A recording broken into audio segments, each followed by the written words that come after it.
Well, good afternoon, folks, and welcome to this, which is now our 17th Club 500 draw here for Montrose FC. And the individual who's going to be drawing the winning balls this evening is the one, the only manager of Montrose FC, Mr. Stuart Peatley. Good afternoon, Ross. How are you? I am very well, pal. Very well indeed. I think we'll start is just your thoughts and feelings on how our season has gone. Another successful season, there's no doubt about that. To finish again in the top four and finishes probably in the last 16 in the Scottish Cup, the first time in 10, 11 years by all accounts. So yeah, it's been a great season that way. It's been a difficult season for everybody. I think we're privileged that we actually got to play during the pandemic when people were stuck in their houses and couldn't get out. So we certainly felt privileged that way.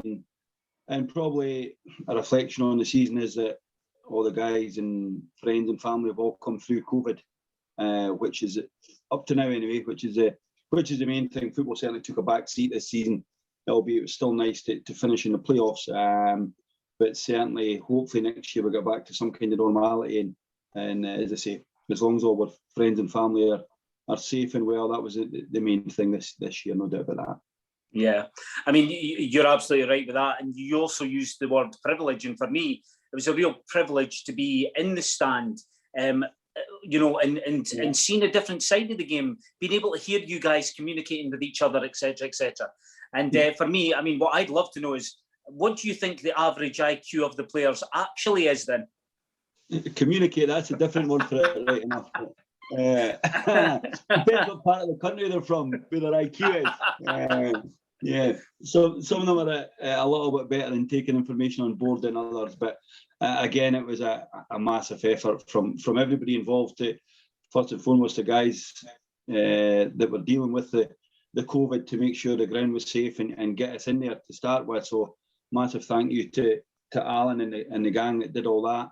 And then after that, we had the easy part, as I say, we used to put the team out on the pitch and play football. And it was interesting to be in stadiums that were empty, to be changing in the concourse of some of the stands at some of the grounds. So we've seen a new light to the whole thing. But again, credit to the boys that gave us absolutely everything right up until the last kick of the ball. And that's all you could ask. And I thought we played some decent stuff at times as well during that. So again, couldn't be prouder than what it was, what the guys achieved. And again, it's down to the whole team. And I mean that from the directors right down to Ronnie. It's certainly a team effort at Montrose, and that will continue to be that going into the next season, Ross.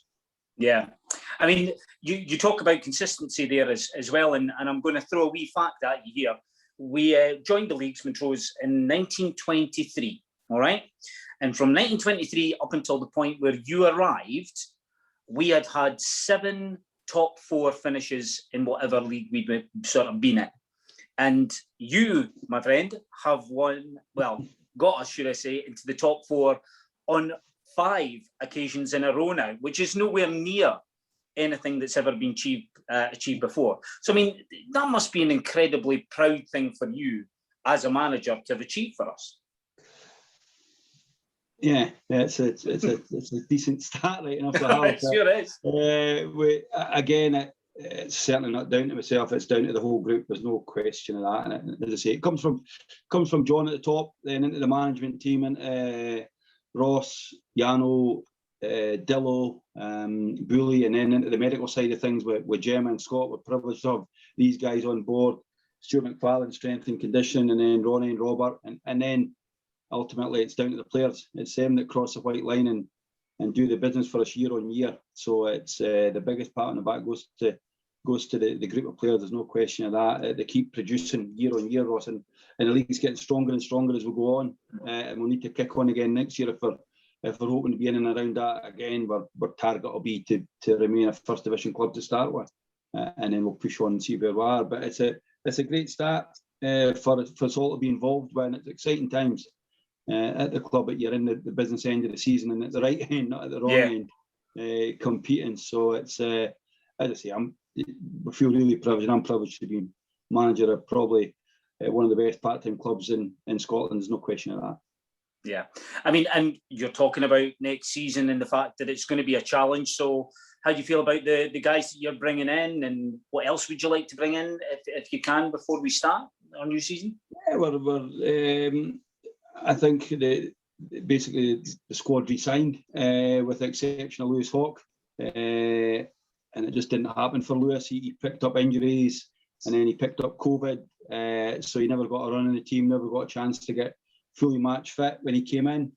So he's been unfortunate for Lewis. Everybody else has been offered contracts. We're still in negotiations with Cammy and Russell regarding new deals with them. We've already brought in Mark Watley, who'll be outstanding for us, the right type that we need, and the right age as well. We need a bit of experience, and Mark will bring that to the club. We've worked on before, so we know exactly what we're getting and the type of player we're bringing in. Craig Brown comes in as well. A lot of it unknown because he's coming from university football, but it's been a successful route for us before, so we're hoping that Craig will develop as the season goes on. We're not expecting huge things from him early on, but we've certainly got a competitive midfield, that's for sure, with the ones that we have at the club already. And then obviously Chris is Canto's signed for the season ahead, so that'll give us another option up in the wide areas, and we'll look to strengthen there.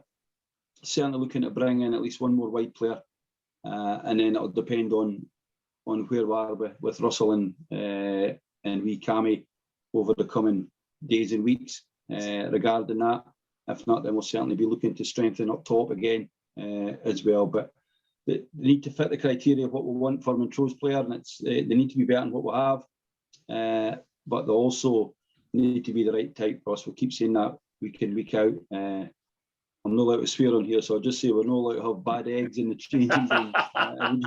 I'll use another term, but I know Brian would be happy with that. So we'll not have that in the changing room. We want good characters, and that's what we'll bring to the club. And ethos is there, what we want to do with at the club. So we'll do our due diligence on who comes into the club, and then we'll see from there. But we need to strive and get better and better again, because if not, we'll struggle, because it'll be Queen's Park come into the league, they'll be full-time, so it's another full-time team into the league from below, so we know exactly that we need to keep improving. If not, we'll just get left behind, and we're certainly that's not our ambition. The club will want to be pushing up towards the top of that first division, that's for sure. Yeah. And are you going to get an opportunity to have a wee bit of relaxation time yourself before we kick off again? Got any plans? I've got a week off in a week's time, so I might go away and have a few days of golf, something like that, here and there. But we're actually planning to do something slightly different this year with the guys in pre-season. We're going to bring them in earlier to start with initially, and that's just based on the fact that we're wanting to look at possibly doing a strength and conditioning session and a bit of technical stuff once a week. So they'll come in earlier, but then we'll start back a little bit later when we start doing our 3 sessions a week, and we're quite keen again that's worked well for us, is we try and just give the guys as much weekends off as they can. So we'll be looking at a Monday, Wednesday, Friday kind of rotation throughout the pre-season as long as we can, and then into probably 3 pre-season games. Ross, that'll be about us, and then we're straight into Brentford at the 10th of July, I believe, which is I don't know how long that is away. It's not very long away anyway. It's not really.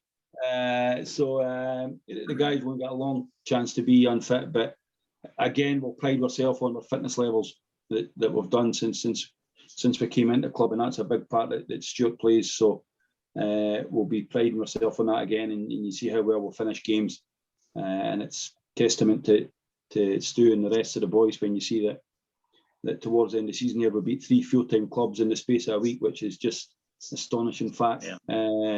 Based on how many games that not only us, all the teams played, but to go and defeat 3 full-time clubs in a week is I don't know when the last time a Montrose team would have done that, that's for sure. Yeah. No, a real special week. It was great to be there, be part of that, because for a while you're thinking, I'm not convinced we're going to make this. We put ourselves in a bit of a situation here, but it was tremendous. Boys played really well for that sort of short space there.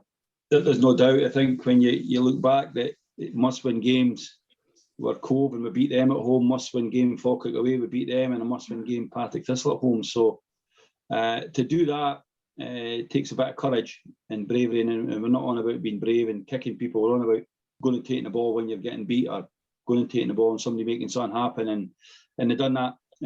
So we're over the moon with these performances, I guess. Yeah, we might have got a little bit lucky and a help along the way, but I think we've earned that over the course of the period, and it probably just run out of luck in the very last game. Yeah, that was tough to take. I don't know if you're ready to speak about that yet. It took me ages. I'll not lie. It took me a while. Yeah, it's a difficult one because you're immensely proud of what the club's achieved and the guys have achieved, but when you reflect back on the game, we didn't start any of the games well, and we spoke at length about that with the players and the staff, and we lose 2 early goals in both games, don't get to grips with them, and down there and lose a second goal on the pitch, which wasn't conducive to the way that we want to play the game. But it was the same for both teams. They just adjusted better. And then we're back in the game. It's an even game. I thought we had a deadpan penalty kick, a foul on Kerr, which we never got. And that's sometimes you get them, sometimes you don't. That's not to say we wouldn't have missed a penalty in any way, but then to lose in the 118th minute with a cross, and it's as simple as that. The guys try to cross it, and it's just floated in the back post. So, yeah, it's a hard way to lose out. But as I say, we're immensely proud of what the guys achieved. So we'll take heart from that. I think it's a step in the right direction. Peterhead, we petered out in the second game, in the first playoff game I was involved in. Queen of South, we never got to grips down here at all. But the Morton game, I thought, well, more than matched them, and it was a tight game, and unfortunately it didn't go our way. But hopefully, if it happens again, that we're ready to push on to the next level, which would be getting through the first playoff game and then the final. Yeah, well, I look forward to next season already, and I don't know about you, but I'd prefer just to win the league if you don't mind, and then we don't have to worry about playoffs at all. That sounds fine. Yeah, I'll relay that back to the chairman and the board. Sure, they'll be happy with that. Perfect. Right. Well, Stuart, you actually have a job this afternoon. You are going to be pulling out 2 balls. These are our £500 and £100 winners. So I'm going to ask you, first of all, if you could draw our first number for our £500. No problem. Some long arms you got me. That's unbelievable. Right through in the screen.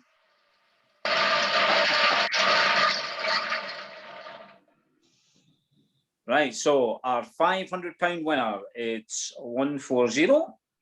Let me scroll through. And 140 is Margaret Fotheringham. So congratulations to Margaret. You are our £500 winner this time. So Stuart, if you could draw our £100 winner, please. Certainly. That's not a relation to Michael, is it? I've got a funny feeling it might well be. Money goes to money, eh? Come on. What have we got? Okay, and our £100 winner, it's number 84. And 84 is Robert Ritchie. So congratulations, Robert. You are our £100 winner. So, sure, thank you very much for doing this afternoon for us. I look forward to seeing you back at Lynx Park, hopefully with a whole bunch of fans behind us as well. In a couple of weeks. Yeah, it's not far away. In a couple of weeks. Right. Well done, Margaret and Robert. Was it? They won the draw. Well done. Yeah. Okay. Cheers, pal. Take care of yourself and enjoy your golf. See you, pal. See you, buddy. Bye. Bye-bye.